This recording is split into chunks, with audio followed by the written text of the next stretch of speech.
All right, we're here.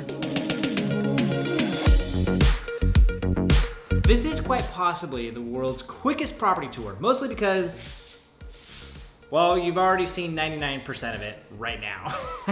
So this here is a super small studio. It's only 200 square feet.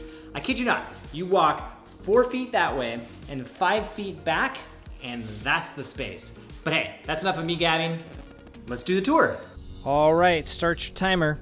We've got a patio area. We've got a living space. Needs a little bit of paint fix up.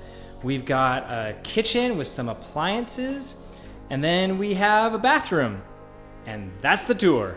Now, it's not just about opening up the door and letting them walk in. It's an opportunity for you to showcase the place and actually sell them on it. And it's part of a bigger process of effectively screening your tenants. And so a few years ago, I actually created a guide called the Solid Screening Method, which is an acronym to help you find responsible tenants. And so within one of those steps is doing the tour. And I have 6 tips, but one of my favorite ones is simply don't just point out features. Don't go, check it out, it's a kitchen. Instead, talk about the benefits of the place. This place creates a cozy atmosphere for you and your family to get close to one another. Something like that, maybe not quite so cheesy.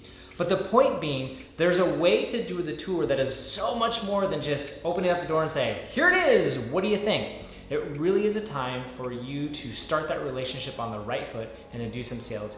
Even in a small place like this, where my tours, if I'm being honest, they're less than 5 minutes because people do exactly what we did. They walk in, they look around and go, yep, it's super tiny. Like, yeah, no, yeah, exactly, just as I told you.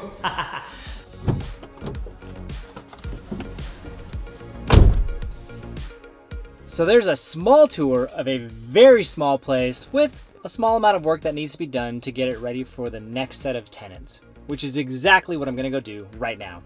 Thanks for watching and have a fantastic day.